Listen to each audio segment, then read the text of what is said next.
If you've ever felt like your vocals feel dull or lifeless in the mix, I'm going to simplify the 3 most common reasons why and explain exactly how to fix it fast. Listen to this mix we're working with and pay attention to how the vocals sound. In my head was never gonna end. As soon as it began, oh yeah baby, this shit forever. If a vocal sounds dull, it generally has to do with the tone, and it usually means there isn't enough high end. My head was never gonna end. As soon as it began, oh yeah baby, this shit. So the rest of the track around this vocal has a lot of sizzly high end with the hi-hats and some of the synths. So let's bring the vocals high end up to match that. After me, this shit forever. In my head was never gonna end. As soon as it began, oh yeah baby, this shit forever. Ain't no chance for a nigga to get you back. Girl, we locked in and that's that.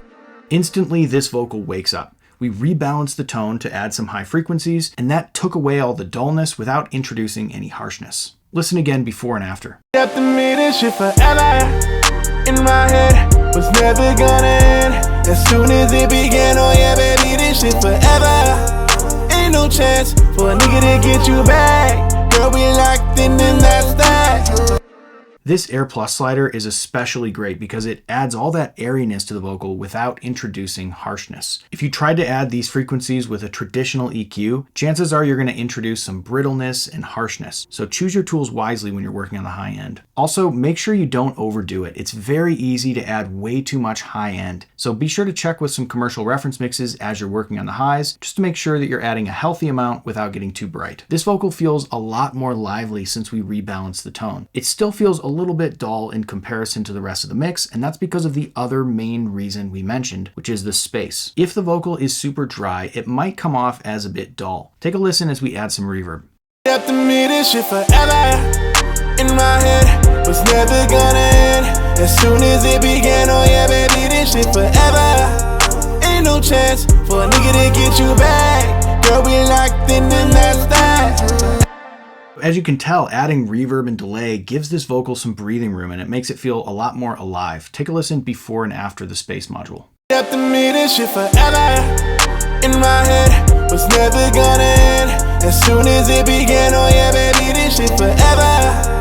Ain't no chance for a nigga to get you back. Girl, we locked in and that's that. Whenever you're applying reverb or delay, listen in the context of the mix and choose reverbs that blend with the rest of the track. If you've got a massive spacey track and a super short reverb, it's probably going to sound dry in comparison and it might feel a bit out of place. At the same time, if you've got a drier, more intimate mix, you may want a shorter reverb like a short room or short plate. So flip through the reverbs and choose the one that's best for your particular mix. So that's how tone and space can work together to liven up a vocal. Take a listen before and after tone and space. After me, this shit forever. In my head was never gonna end. After me, this shit forever. In my head was never gonna end. As soon as it began, oh yeah baby, this shit forever. It makes a huge difference. Now, we talked about a third reason why a vocal might sound dull, and although it's not the case in this particular track, it could be due to the performance. If there isn't enough energy or emotion in the original performance, no amount of processing is going to help that. Make sure you like the performance itself. If you try these tricks out and it still feels dull and lifeless, try re-recording the vocal to get the energy right at the source. Here's a pro tip for capturing better performances. One of the main reasons why a vocalist may sound dull when they're recording has to do with what they're hearing in their headphones. If the headphone mix isn't right, they probably won't be comfortable and they won't be able to give their best performance. There's 2 things to focus on when setting up the headphones. Make sure that the overall level is comfortable. Preferably, the vocalist will set the level themselves so they can get it perfect. Number 2, make sure that the mix they're hearing is well balanced and they can hear everything. If it's clipping or sounds distorted or they can't hear the right elements in the mix, chances are they're not going to feel comfortable. Spending 5 minutes to get the headphone mix right can make all the difference in the end result. So that's how to fix a dull vocal. Check the tone, make sure there's enough high end, make sure that the space is right, the reverb and the delay, make sure that it's contributing to the sense of space in the vocal, and also make sure that the performance was captured well at the source. If you need to re-record it, it's well worth it to get the right performance. If you like this video, give it a like, subscribe for more tips like this, and as always, happy mixing.